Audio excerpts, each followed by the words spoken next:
What happens when a single night shatters two lives forever? When a Korean mafia boss looks a woman in the eyes and calls her his biggest mistake, only to discover she's carrying his child. This isn't just another love story. This is about power, pride, and the price of denying what your heart knows is true. Kang Moo-hyun ruled Seoul's underworld with an iron fist, answering to no one, fearing nothing, until her, Nilo, a black American woman who walked into his world by accident and left him obsessed. But when she shows up at his office with an ultrasound image, he says the words that will haunt him. "You were just a one-night mistake." He thought that would be the end. He was wrong, because some mistakes don't disappear. They grow, they fight back, and they win. If you are ready for a story that will grip your heart and refuse to let go, hit that like button and subscribe, because this one doesn't end the way you think. 3 months earlier, the rain hammered Seoul's streets like God himself was angry. Nilo ducked into the first bar she saw, designer heels clicking against wet pavement, her curvy silhouette cutting through cigarette smoke and neon haze. She was in Korea for work, a marketing consultant for a luxury brand trying to break into Asian markets. Smart, ambitious, focused. She didn't do distractions. Nilo sat at the bar nursing a cocktail when she felt it. A presence. Not threatening, not aggressive, but undeniable. She turned her head and saw him, Kang Moo-hyun, tall, broad-shouldered, dressed in a black suit tailored so perfectly it looked like a second skin. His hair was slicked back, his jawline sharp enough to cut glass. But it was his eyes that stopped her. Dark, intense, unreadable. Eyes that looked at her like she was the only person in the room. He didn't smile, didn't speak. He just watched. Nilo looked away first, her pulse quickening. She told herself it was nothing, a stranger staring. It happened. But when she glanced back, he was still there, still watching. Later that night, Moo-hyun approached. He didn't ask permission. He simply sat beside her, signaling the bartender with a subtle nod. 2 drinks appeared, one for him, one for her. "You don't belong here," Moo-hyun said. His English was flawless, though tinged with an accent that made every word sound deliberate. Nilo raised an eyebrow. "Excuse me?" "This place," he continued, his gaze never leaving hers, "it's not for tourists." "Good thing I'm not a tourist," Nilo replied coolly. "I'm here for work." "Work." He repeated the word as if tasting it. "What kind of work brings someone like you to Seoul?" "Someone like me?" Nilo's tone sharpened. Moo-hyun leaned closer, just slightly. Beautiful, out of place, unbothered. She should have walked away, should have told him off, but something in his voice, in the way he looked at her, made her stay. "And what kind of work do you do?" Nilo asked. Moo-hyun's lips curved into the ghost of a smile. "The kind people don't ask about." They talked for hours, or rather, Nilo talked. Moo-hyun listened. He asked questions about her life in New York, her job, her family, and absorbed every answer like it mattered. He didn't volunteer much about himself, but Nilo didn't press. There was something magnetic about his silence, the way he seemed to hold entire worlds behind his eyes. By the time the lounge began to empty, Nilo realized she didn't want the night to end. Neither did he. "Come with me," Moo-hyun said. It wasn't a question. Nilo hesitated. Every rational part of her brain screamed no, but the way he looked at her, the pull she felt toward him, it was stronger than logic. She nodded. That night blurred into images Nilo would replay 1,000 times later. His penthouse overlooking the Han River, the way he touched her like she was something precious and disposable all at once, the contrast of his pale fingers against her brown skin, the Korean words he whispered that she didn't understand but felt in her bones. For those few hours, she wasn't a careful woman with a 5-year plan. She was reckless, alive, burning. By morning, everything changed. She woke alone in tangled silk sheets, his side of the bed already cold. A note on the nightstand, written in sharp handwriting. This was a mistake. Take your time, the door locks automatically. She stared at those words until they blurred. Then she dressed, left that penthouse, and flew back to Atlanta 3 days later, determined to forget Kang Moo-hyun ever existed. Her body had other plans. 6 weeks later, the pregnancy test mocked her from the bathroom counter. 2 pink lines, as clear as judgment, as clear as consequence. Nilo's hands shook as she calculated dates, rechecked possibilities, and came to the same impossible conclusion. The careful, ambitious woman who'd built her entire life on control was carrying the child of a Korean stranger who called her a mistake. She tried his number, blocked, searched his name online, nothing but ghost trails and rumors about organized crime in Seoul's Gangnam district. She even hired a private investigator who returned her money and a piece of advice. Whatever you think you know about Kang Moo-hyun, forget it. Men like him don't have children. They have liabilities. But this wasn't a liability. This was a heartbeat on an ultrasound screen.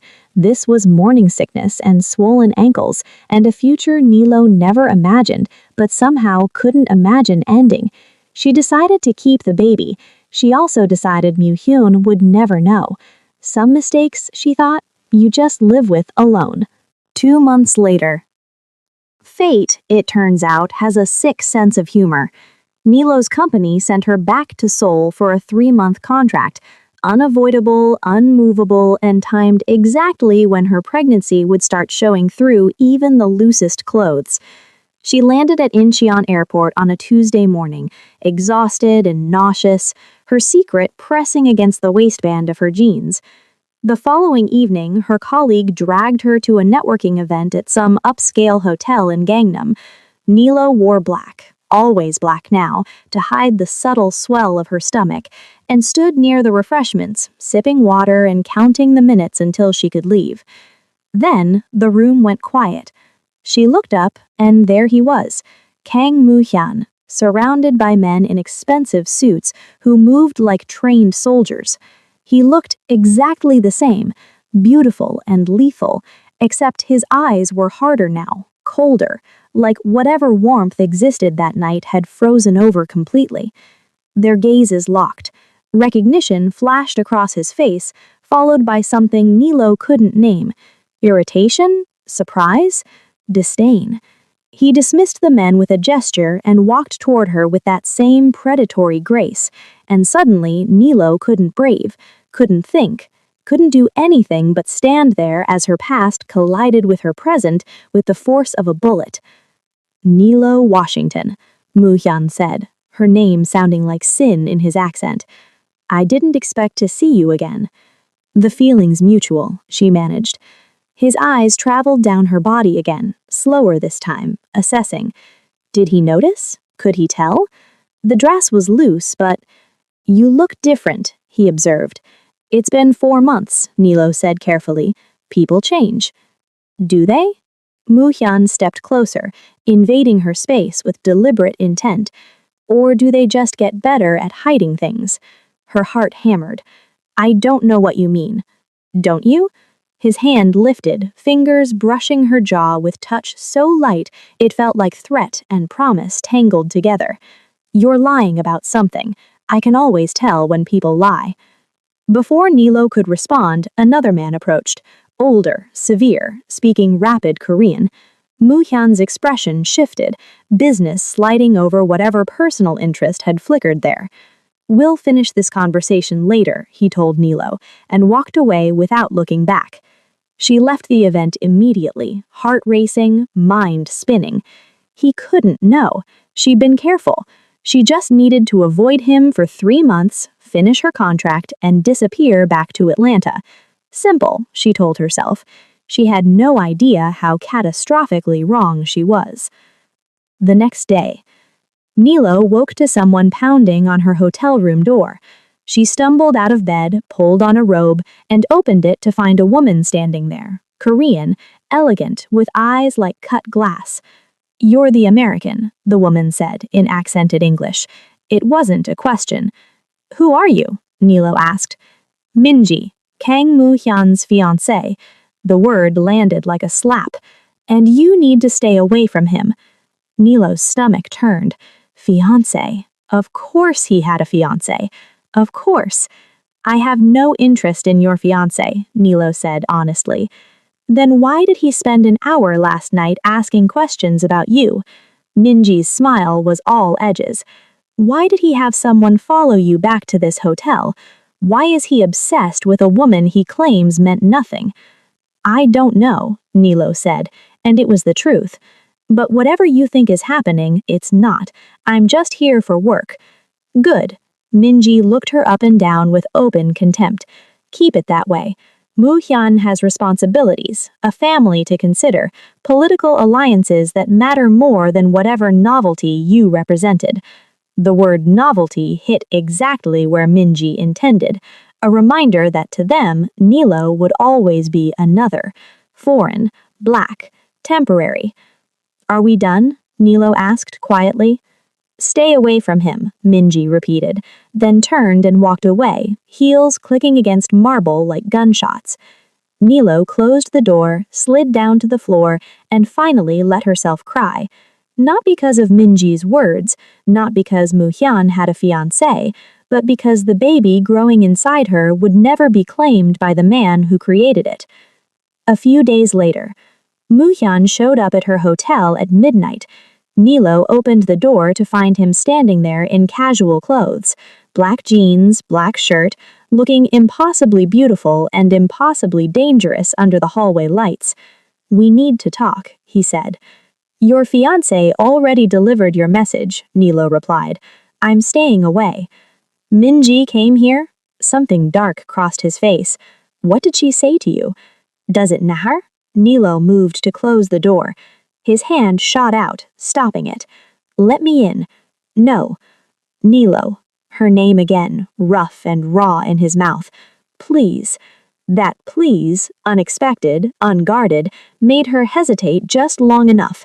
He pushed inside, closed the door behind him, and suddenly the hotel room felt impossibly small. Why are you here? Nilo asked, wrapping her robe tighter, hyper-aware of the secret hiding beneath silk. I don't know, Mu-hyun admitted, and for the first time since she'd met him, he looked uncertain. I told myself that night meant nothing. I've had dozens of women, hundreds. You were supposed to be forgettable. Thanks, Nilo said dryly. But you're not. He stepped closer, his eyes searching hers with intensity that stripped her bare. I can't stop thinking about you, about that night, about the way you looked at me like human instead of... He stopped himself. Instead of what? Nilo pressed.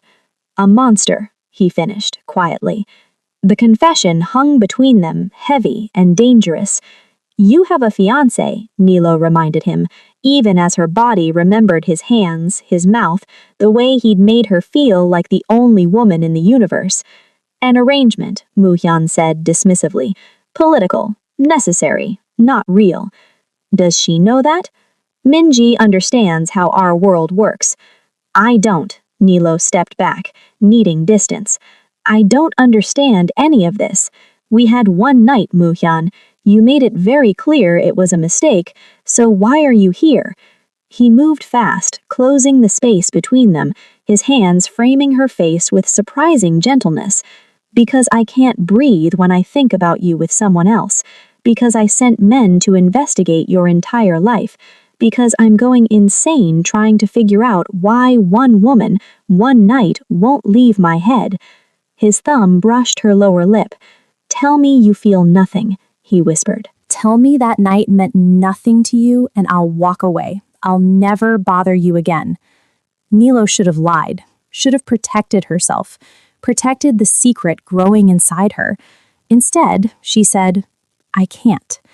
Something ignited in his eyes. Then his mouth was on hers, desperate and demanding, and Nilo was kissing him back like she could drink in everything she'd been denying for months. His hands slid down her body, and she felt the moment he noticed, the slight swell, the change in her shape. He pulled back, eyes dropping to where his palm rested against her stomach. Nilo? He said slowly, carefully. What? A phone rang. His phone, cutting through the moment like a blade. He answered in rapid Korean, his expression shifting from confusion to fury in seconds. I have to go, he said, already moving toward the door. There's a situation. We'll finish this tomorrow.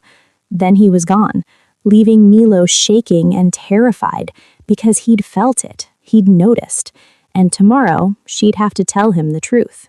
The following morning, Nilo woke to her phone buzzing, a text from an unknown number. Come to this address, alone. We need to talk. Muhyun. The address was in Gangnam, an area Nilo didn't know well. She almost didn't go, almost booked a flight back to Atlanta and ran from everything. But the pregnancy hormones, the sleepless nights, the weight of carrying this secret alone, it had all exhausted her past caring. She went. The building was sleek, modern, with security that looked like military operatives in expensive suits. They let her through without question, and Nilo realized with growing unease exactly how much surveillance Muhyun had on her. He waited in a penthouse office, standing by floor-to-ceiling windows overlooking the city.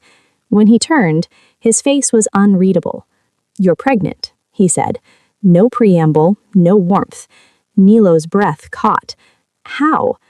"I had your hotel room searched while you slept."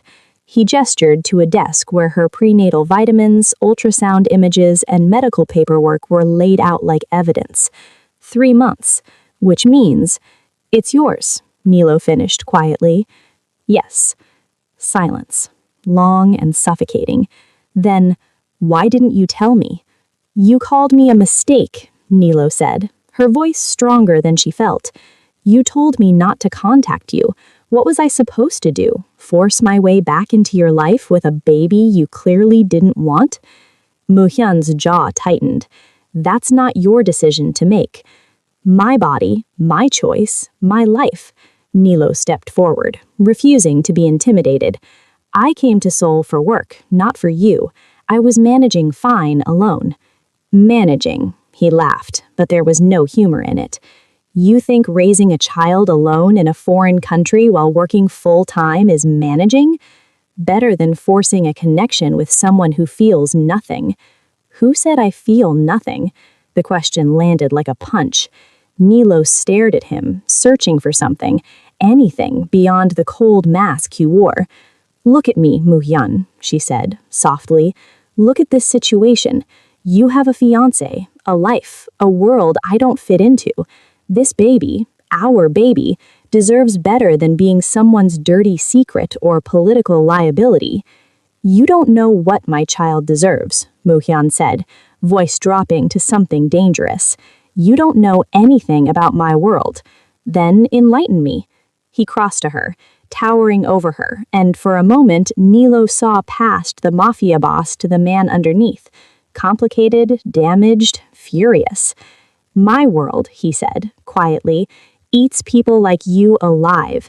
It destroys anything soft or kind or good. That's why I pushed you away. That's why I called it a mistake, because being connected to me is a death sentence, Nilo." And now, his hand hovered over her stomach, not quite touching. "Now, you've given me the one thing I can't walk away from." "The baby," Nilo whispered. "Yes." His eyes met hers, and for the first time she saw something crack in his armor. "I don't love you, I barely know you, but that child is mine, and I protect what's mine." The words should have hurt. Instead, they felt like the first honest thing he'd said. "So, what happens now?" Nilo asked.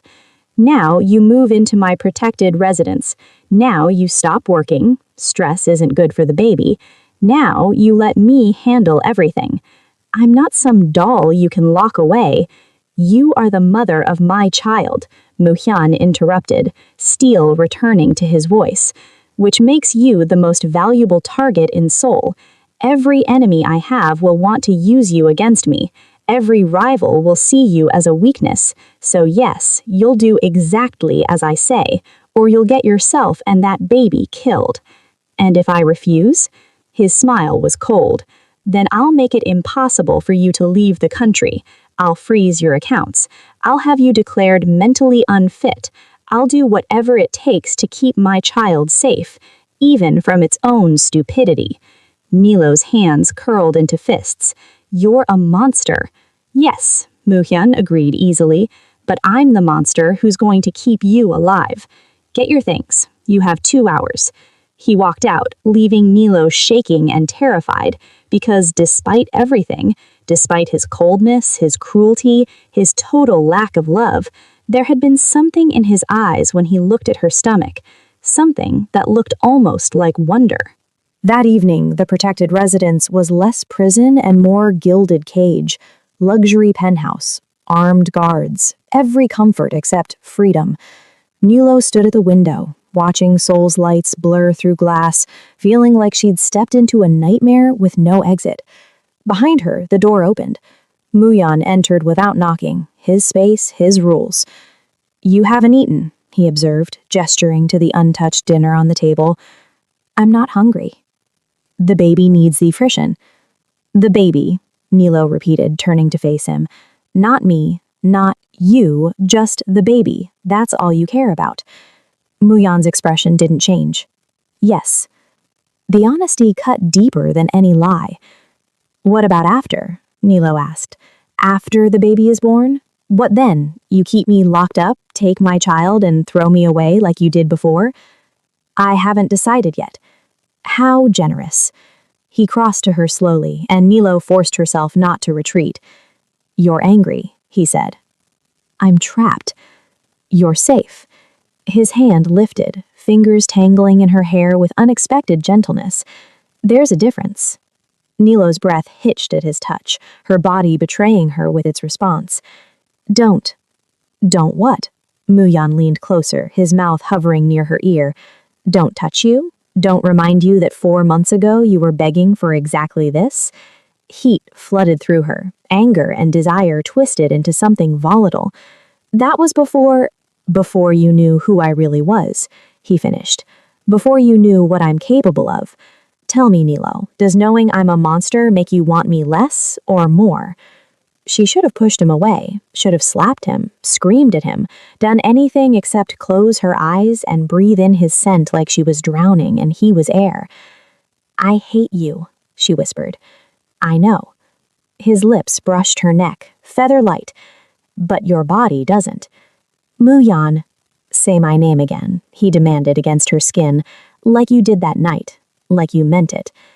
This was wrong. Everything about this was wrong. He didn't love her. He was using her. She was just an incubator for his air. But God help her, when his mouth found hers, Nilo kissed him back with 4 months of loneliness and longing and fury poured into every desperate touch. They made it to the bedroom. And this time, when they came together, it wasn't a mistake. It was a war neither of them could win. The morning after, Nilo woke to an empty bed again. Some patterns, she thought bitterly, never changed. But this time, there was no cold note. Instead, Muyan sat in the chair by the window, fully dressed, watching her with an expression she couldn't decipher. How long have you been sitting there? She asked, pulling the sheet higher. An hour, maybe 2. He stood, moving to the bed with that controlled grace. We need to discuss arrangements. Arrangements, Nilo repeated flatly. How romantic. This isn't romance, Nilo. It's survival. He sat on the edge of the mattress, close enough to touch but not touching. My engagement to Minji will continue publicly. It's necessary for political alliances with her family. But privately, you are carrying my child. That makes you your secret, Nilo finished. Your dirty little secret tucked away while you play happy fiancé. My responsibility, Muyan corrected sharply. There's a difference. Not to me. Nilo sat up, ignoring how his eyes tracked the movement of the sheet slipping. I won't be hidden away like something shameful. This baby deserves better. I deserve better. What you deserve, he said coldly, is irrelevant. What keeps you both alive is all that matters. Then maybe I should just go home, raise the baby in Atlanta where your enemies can't find us. His hand shot out, gripping her wrist with controlled pressure. You're not going anywhere. You can't keep me prisoner forever. Watch me. But something flickered in his eyes. Frustration, maybe, or something deeper. Why do you fight me on everything? Because you treat me like property, Nilo shot back. Because last night you touched me like I mattered, and this morning you're back to acting like I'm just an inconvenient complication. Muyon's grip loosened, his thumb stroking her pulse point almost absently. Last night was... He stopped, jaw tightening. A mistake. There was that word again, the word that defined everything between them. Of course it was, Nilo said quietly, pulling her hand away. Everything with you is a mistake, isn't it? Except now we're stuck making mistakes together for the next 6 months. He stood abruptly, straightening his suit jacket. I have business today. Don't leave this residence. Don't contact anyone without approval. And eat something. The doctor will be here at 2 to check on the pregnancy. My name is Nilo, she said to his retreating back. Not the pregnancy, not the mother. Nilo. He paused at the door, looked back with eyes that held winter. I know your name. Do you? Or am I just another asset you're managing? For a long moment they stared at each other across the expensive bedroom, two people caught in a trap neither had planned. Then Muyan left without answering, and Nilo was alone again with her questions and the life growing inside her that tied her to a man who couldn't or wouldn't feel. A week later, the doctor visits became routine. So did the isolation. Nilo spent her days in the penthouse, watching Seoul happen without her, feeling more like a prisoner than ever. Moo-hyun came and went like a ghost, sometimes gone for days, sometimes appearing at odd hours to check that she'd eaten, that the baby was fine, that she was following his rules.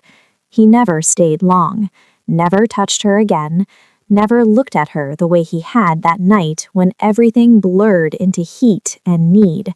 It was driving her insane. On the 8th day, Nilo decided she was done waiting for permission to live. She dressed carefully, hiding her small bump under loose clothes, and slipped past the guards during a shift change. Freedom tasted like Seoul's night air, polluted and perfect.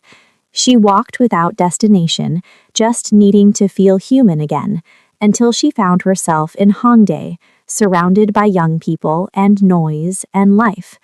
A club called Eclipse pulsed with music, and Nilo almost went inside before remembering she was pregnant and probably shouldn't. Lost? A voice asked in English. She turned to find a man, Korean, early 30s, handsome in a casual way that was nothing like Moo-hyun's dangerous beauty. He smiled, friendly and open. Just exploring, Nilo replied carefully. I'm Jay, he offered. You're American? Atlanta. I'm here for work.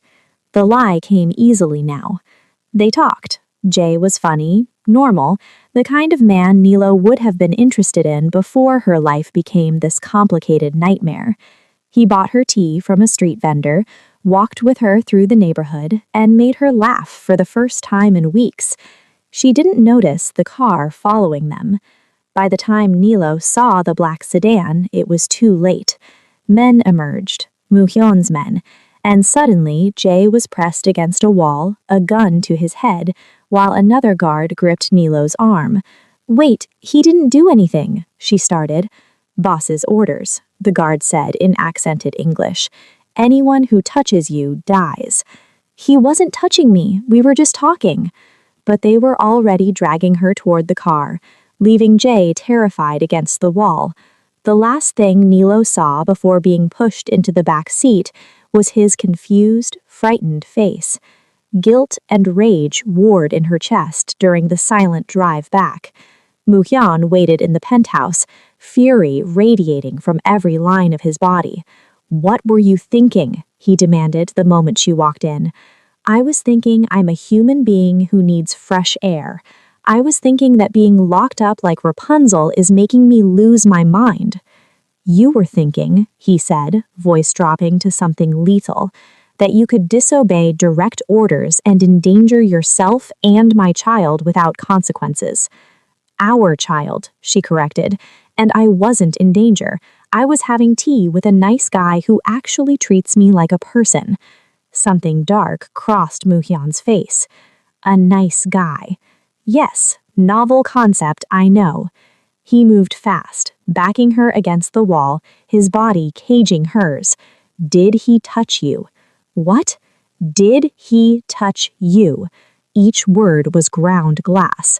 He held my arm when we crossed the street, Nilo said, refusing to be intimidated. That's it. And even if he had done more, it's none of your business. You made it very clear I'm just an incubator. His mouth crashed against hers, brutal and possessive, swallowing her protest. It wasn't like before. No gentleness, no heat, just raw claiming. When he pulled back, his eyes were black with something that looked like madness. You are mine, he said against her lips. Mine. Not his, not anyone's. Mine. You don't own me. I own everything about you. His hand slid to her stomach, pressing against the small swell. This baby, this body, every breath you take while you're under my protection. Mine, Nilo. Say it. Go to hell. His laugh was bitter. I'm already there. Have been since the night I met you and couldn't forget. He released her abruptly, stepping back like she'd burned him. The man you spoke to tonight, Jay, he's been dealt with. Horror flooded through her. What did you do? Nothing permanent, just made sure he understands that looking at you again would be a fatal mistake. Muhyon's smile was cruel. You want to know why I'm keeping you locked up, Nilo? Because I can't trust myself. Because seeing you with another man makes me want to paint Soul red. Because you're the only thing in this world that makes me feel, and I hate you for it. The confession hung between them, raw and terrible. You're insane, Nilo whispered. Yes, he agreed easily, and you're trapped with me, so I suggest you learn to live with it. He left her standing there, shaking with adrenaline and fury, and, God help her, desire, because some broken part of her responded to his obsession, even knowing it was toxic.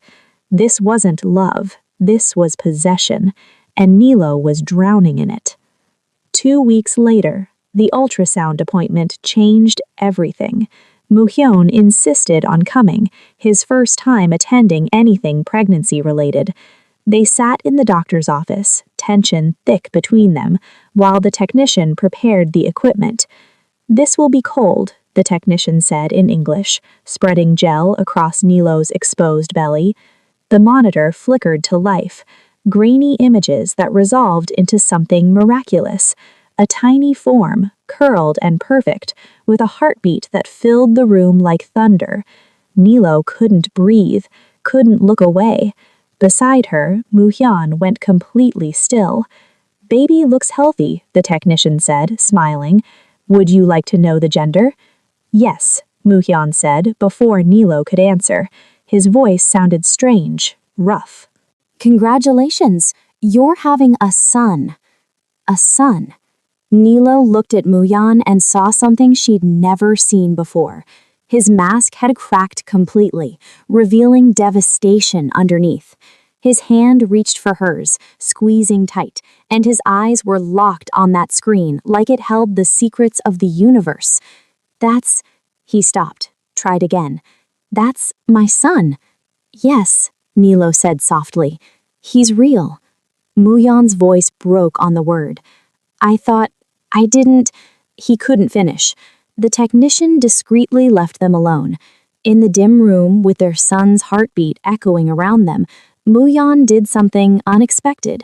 He leaned forward, pressed his forehead to Nilo's hand, and for just a moment, he wasn't a mafia boss or a monster.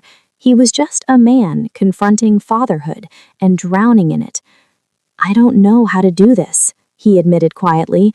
Neither do I, Nilo replied, but we'll figure it out. Will we? He looked up, and his eyes were haunted. I've killed men, Nilo, dozens, maybe hundreds. I've done things that would make you run screaming. How am I supposed to hold something that innocent? The same way I am, she said, carefully, with love. I don't know how to love. Then learn. Her free hand touched his face, surprising them both. For him, If not for me, then for our son. Something shifted in Muyan's expression, a crack widening into a chasm. What if I can't? Then we're all in trouble, Nilo said honestly. He pulled away, mask sliding back into place, but slower this time, clumsier. We should go. I have a meeting. But as they left the clinic, he kept looking back at the ultrasound pictures in his hand, like they were magic, or curse, or both. And for the first time since this nightmare started, Nilo felt something like hope. It wouldn't last. That night, the attack came at 2 a.m. Nilo awoke to gunfire and shouting. Muyan burst into her room, already dressed, gun in hand. Get up, now. He pulled her from bed, thrust clothes at her. Put these on, 30 seconds. What's happening? We're under siege, rival family. They know about you. His face was stone. Move, Nilo. She dressed with shaking hands while he stood guard at the door.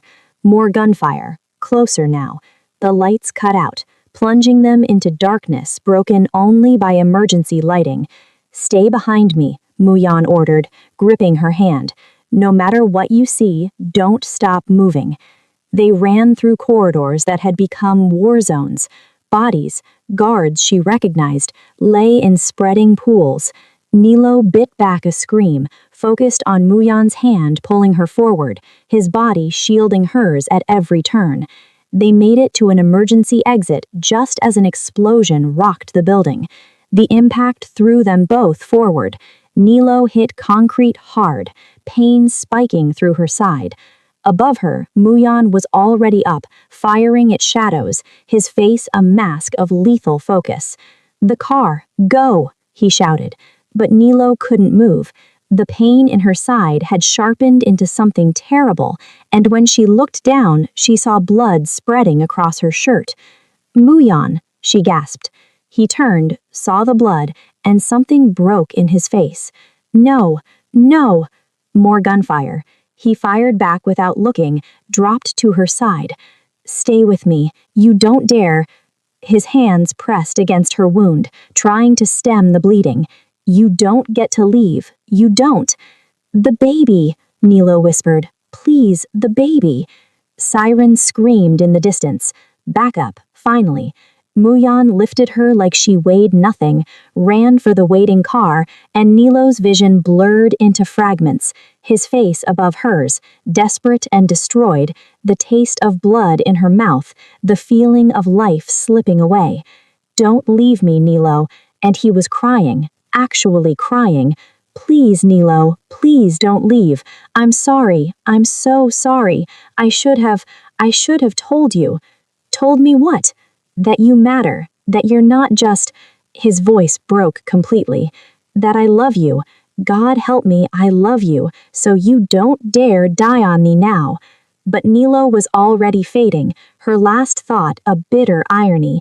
He finally said he loved her, and she wouldn't survive to hear it again. The world went black. 3 days later, Nilo awoke to the steady beep of hospital machines and pain radiating through her entire body. It took several seconds to remember. The attack, the blood, Muyan's face above hers, the baby. Her hand flew to her stomach, finding bandages but no longer pregnant swell. Panic seized her chest. He's alive. She turned her head to find Muyan sitting in the corner, looking like death. Unshaven, hollow-eyed, older somehow. What? Her voice came out as a croak. Your son. He stood, moved to the bedside with careful steps. They had to do an emergency cesarean. You were bleeding internally. They saved you both. He's too early. 24 weeks. 25, Muyan corrected quietly, and he's a fighter, like his mother. He pressed a button, and a nurse appeared almost instantly. She's awake. Get the doctor.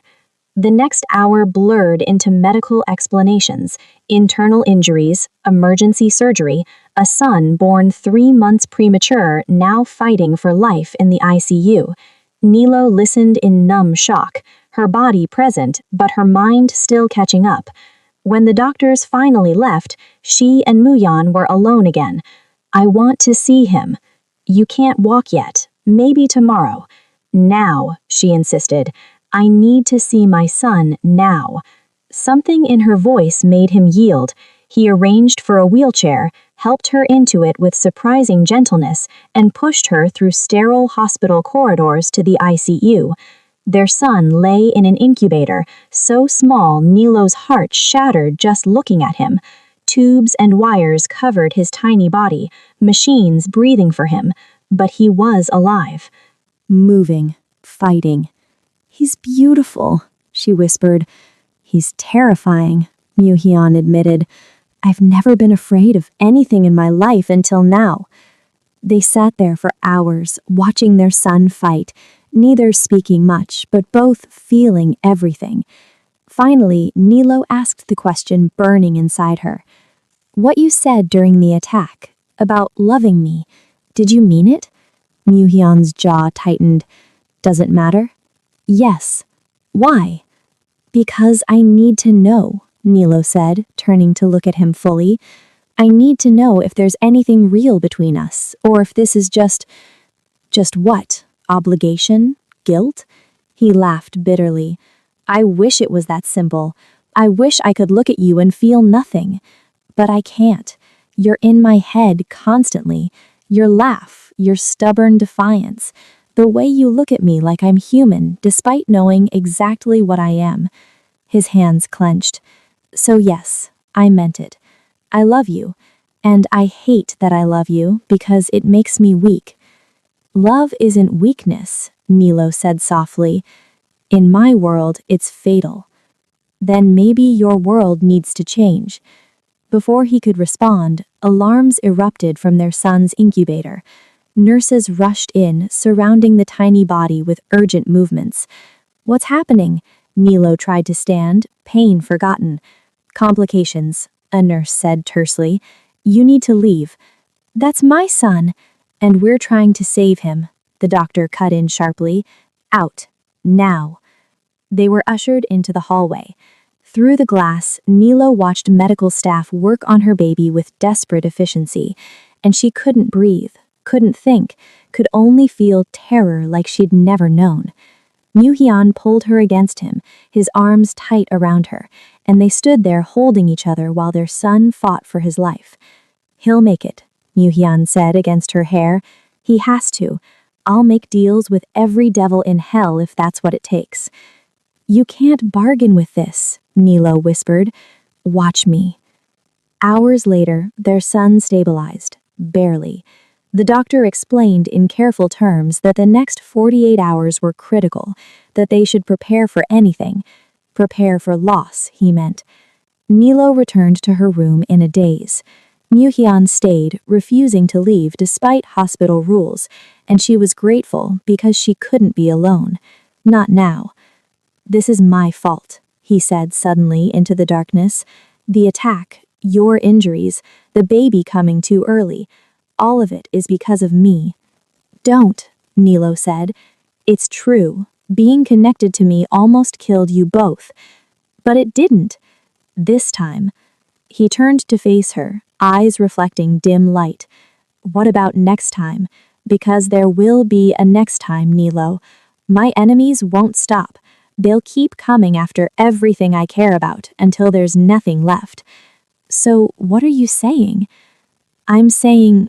He stopped, something breaking in his expression. I'm saying maybe you were right. Maybe you should take our son and go back to Atlanta. Disappear where my world can't touch you. Nilo sat up, despite the pain, staring at him. You're giving up. I'm letting you go, he corrected. There's a difference. Is there? She leaned forward. Or are you just running because you're finally feeling something and it scares you? Of course it scares me, Mu-hyun said roughly. Loving you, loving him, it terrifies me, because I know how this ends. I know what happens to people I care about in this life. They survive, they fight, they don't give up just because things get hard. You don't understand. I understand perfectly. She reached for his hand, gripping tight. I understand that you're human, that you're scared, that you think you don't deserve happiness. But our son deserves a father, Muhyun, a real one, not some ghost who gave up before even trying. What if I fail? The question came out broken. What if I become the monster my father was? What if you don't? Nilo countered. What if you're exactly the father our son needs? They stared at each other across the dim room, possibility hanging between them like fragile hope. Then Muhyun's phone rang. He answered, listened, his face going blank. When? Are you certain? Location? He hung up, stood. It's Minji. She's the one who ordered the attack. Her roar flooded through Nilo. Your fiancé. Ex-fiancé, Muhyun corrected coldly. Apparently, she decided that eliminating you would solve all her problems. She hired the rival family, provided building plans, everything. What are you going to do? His smile was winter incarnate. What I do to everyone who threatens what's mine. He bent, kissed Nilo's forehead with surprising gentleness. I'll be back by morning. Stay here. Stay safe. Muhyun, don't do anything. But he was already gone, leaving Nilo alone with her fear and the terrible knowledge of what he was capable of. She didn't sleep that night, just stared at the ceiling and prayed for her son, for Muhyun, for all of them caught in this nightmare. Muhyun returned at dawn, blood on his sleeves, something dead in his eyes. It's done, was all he said. Nilo didn't ask for details. Didn't want to know. They sat together in silence until the doctor came with news. Their son had made it through the critical period. He still had a long fight ahead, weeks probably, but he'd made it through. Nello cried then, relief and exhaustion and too many emotions to name. Muhyun held her through all of it, his own tears silent on her hair. I need to tell you something, he said when she finally quieted. What? I've made arrangements. A house in Atlanta, far from Seoul. Security, but discreet. Enough money that you'll never have to work again. A life for you and our son, completely separate from mine. Nella pulled back, searching his face. What are you saying? I'm saying I love you both too much to keep you in my world. His voice was steady, resolved. I'm saying you were right from the beginning. You deserve better than me. Our son deserves better than growing up surrounded by violence. So you're leaving us, Nello said flatly. I'm setting you free. He cupped her face, thumb brushing her cheek. I'll provide everything you need. I'll visit when it's safe, but I won't trap you in this life anymore. That's not your choice to make alone. Yes, it is. Muhyun stood, putting distance between them. Because I love you, Nello, and because I love you, I'm walking away. That's not love, she said, voice breaking. That's cowardice. Maybe. He moved to the door, looked back one last time. But it's the only way I know to keep you alive. Then he left, really left, and Nello understood with terrible clarity that this was goodbye. Not the dramatic fight for love goodbye of movies, but the realistic, messy, complicated goodbye of two people who loved each other but couldn't make it work. She never saw him again. 6 months later, in Atlanta. Nello sat in the rocking chair, her son finally home from the hospital, finally healthy enough to cry and eat and grow like normal babies. She'd named him Kai, Korean for victory, because he'd fought so hard to be here. The house Muhyun had arranged was beautiful, secure, empty of everything except money and memories. He kept his promise about providing. Money appeared in accounts she couldn't trace. Security watched from shadows, but Muhyun himself? Nothing. No calls, no visits, no evidence he even remembered they existed. Until today. 3 years later, a package arrived. No return address. Inside, a letter in Korean and English, and a small black box. The letter read, To Nello and Kai. By the time you read this, I'll be dead. Not dramatically, just inevitably. My world caught up with me, as it always does. I don't regret loving you. I regret that love wasn't enough to change what I am. In the box is a key to an account, enough for Kai's entire life, education, everything. Raise him to be better than me. Raise him to be good. I'm sorry I couldn't be the father he deserved, but I'm grateful you're the mother he needs. Tell him about me someday. Tell him I tried. Mu-hyun. Inside the box, a key, and a single photograph of Mu-hyun holding newborn Kai in the NICU, his face transformed with wonder. Nello cried until she couldn't anymore, holding her son and that photograph like they were all that remained of something beautiful and broken. Because that's what this was. Not a happy ending, not a romance, not a fairy tale. Just the realistic, heartbreaking aftermath of loving someone impossible. That night, Nello saw news coverage of gang violence in Seoul. A body was found, identified as Kang Mu-hyun. The reports called him a criminal, a monster, a stain on the city. Nello turned off the television and looked at Kai, 3 years old, bright-eyed, asking why mommy was crying. I'm just remembering someone, she told him. Was he nice? Kai asked. Nello thought about that, about monsters and men, about love that destroys, about mistakes that become heartbeats. He tried to be, she finally said, and sometimes trying is all we can do. She kept the photograph and kept the memory. After Kai fell asleep, Nello stood at the window watching Atlanta's lights blur through glass, feeling the familiar ache of missing someone who'd never really been hers. Her phone rang. Unknown number. International code she recognized immediately. Korea. Her heart stopped, then raced, then stopped again. It couldn't be. The phone kept ringing. Nello's hand shook as she reached for it. Every logical part of her brain screamed not to answer. Answering meant hope. Hope meant vulnerability. Vulnerability meant getting destroyed all over again. But her finger pressed accept anyway. Silence on the other end. Not dead air. Breathing. Someone there. Waiting.